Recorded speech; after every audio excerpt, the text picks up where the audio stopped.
one of the things I wanted to ask you, Spice, you real respected in the game. You did a lot of songs with a lot of people, right? One of the ones that people keep asking about is your Tupac collaborations. How did you hook up with him? I had to ask you, bro, they'd have killed me. Well, when I met Pac, he was already a fan, and he had just did Juice, and we was on a set of In My Neighborhood video. He was already a fan, and I was already a fan of him just from seeing Juice and just from hearing around the town, you know, his music with Digital Underground and all of that shit, because we used to perform late nights in Frisco at the Palladium. Me and Hammer used to be there, Digital Underground. I've come through and, you know, spit some shit or whatever. But I heard about him around that time, but he just came up to the video and was like, Spice, you know, what's cracking? And he was spitting that, he knew the words to the fucking stutter rap. You know, he was keeping them in his brain with the nine. He was spitting it, you know what I'm saying? I was like, oh, that shit, nigga know the words. And, you know, from then on, that was my nigga, you know what I'm saying? So, and then we just started kicking it. We recorded a lot of songs, but, you know, most of the time we just driving around smoking weed, getting high. You know how we used to do it, Eiht? We just drive around, niggas have 40 ounces, you know, it was the 90s. We have 40s in Hennessy, and we hollering at females riding down the block, 5, 6 deep in the car, riding around. We be riding around Lake Merritt or something, you know what I'm saying? Where they just named the street after him. Tupac and MacArthur Way over there by the lake. So I was knowing Pac when we was like, I think I was like 20 and he was like 19. We couldn't even buy alcohol yet. He was too young to even buy alcohol. Hey, this something kind of for both of y'all. Then I'm gonna let you get yours off, Soren. The 90s was like the ghettoest era ever. Yeah, the 90s was kind of, you know, because everybody was kind of getting used to the game, or, you know, niggas was, you know, a lot of street niggas was just getting used to having money. So, especially legal money through the rap game, you know what I'm saying? If they knew how to hold their own and push their own weight, and, you know, knew how to hustle the game, because it was all about, you know, how good your music was and how you can hustle it. You know, I learned a lot of my tactics from, you know, from selling drugs back in the day. You know, if you got the best dope, you know, I just gave out a few of my CDs or tapes that I had made, and I knew it was hot. You know, I knew it was hot, and you give out a few of them. He come the fiends. He come the rap fiends.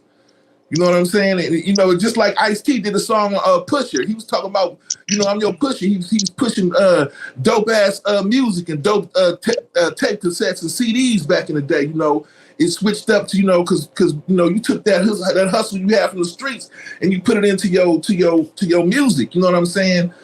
So yeah, hell yeah, we was a lot of motherfuckers was new to getting money back then. You know what I'm saying? Shit. Yeah, because that's about the. Go ahead, Soren.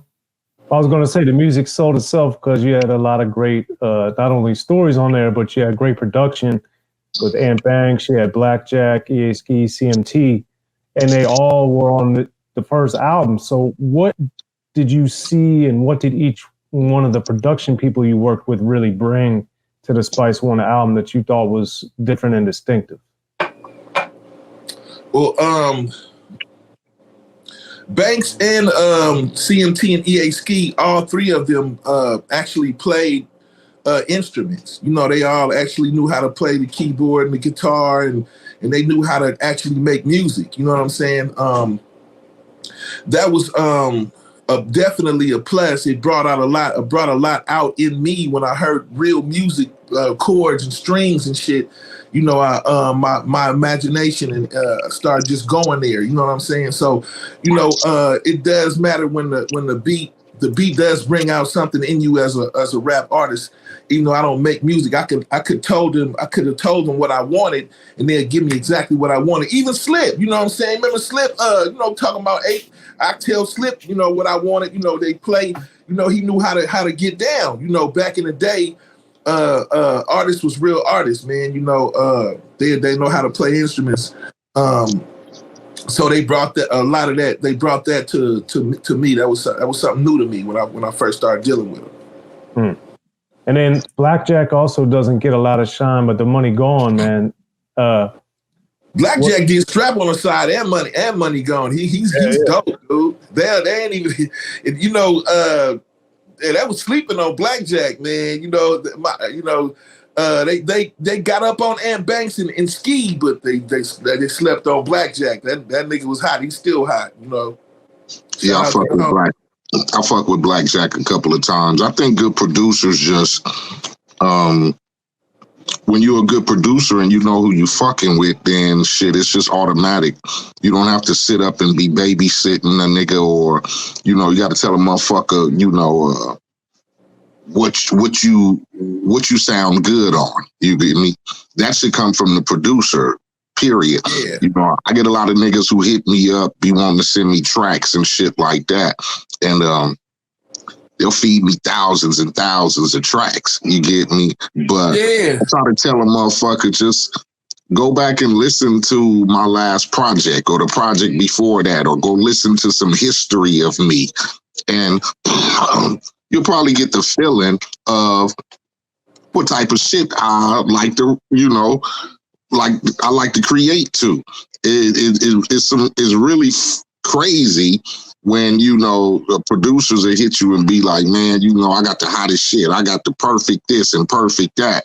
And it'd be some totally shit that's out of your era or your of what you used to. So shout out to, you know, real producers who take their time and know the artists that they fuck with, and that when they really trying to produce a beat, whatever it is, you know, motherfuckers study the artist and know, oh man, shit, I know what Spice One like. Listen, listen to this song or listen to this song. Shit, he was busting on this and busting on that. So usually producers come in knowing what your flavor should be.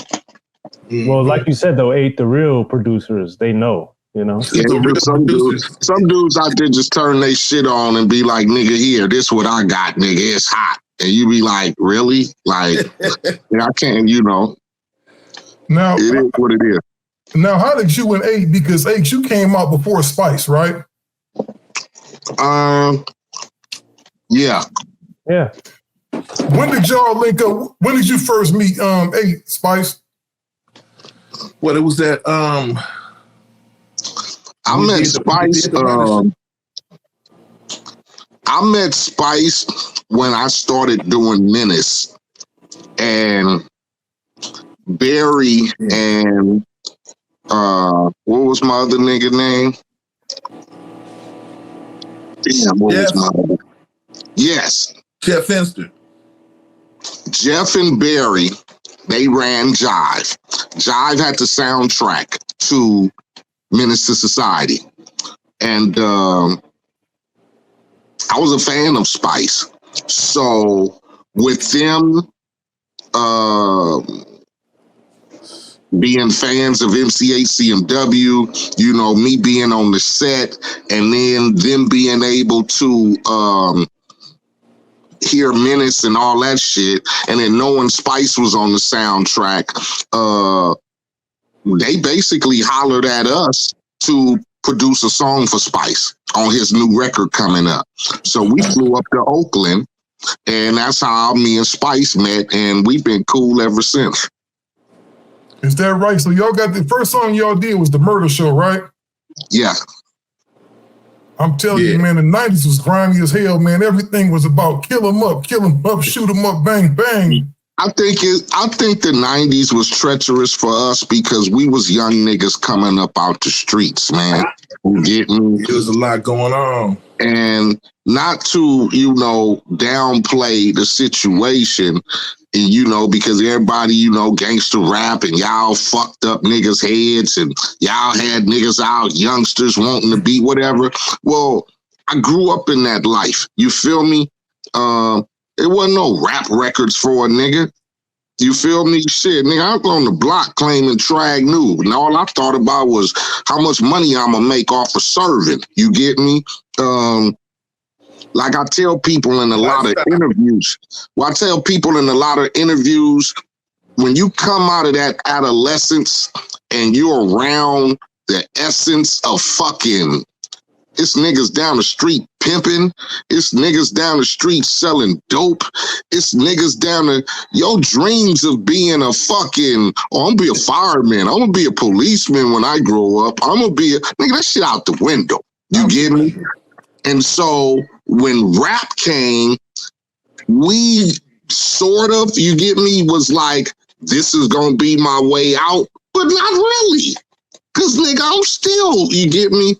We didn't look at it like at that time as this is gonna be my way out. Nigga, I'm finna talk about, nigga, we from Compton and we shoot them up, bang, bang, and it's rough niggas and we sell dope and the police is fucked up and whatever. And so, and I think a lot of niggas was going through that situation around that time. So a lot of niggas from the West Coast, CMW, Spice, fucking Cube, fucking, you know, whoever you was. If you came up out of Southern California, Northern California, fuck it, you was probably talking about some street shit.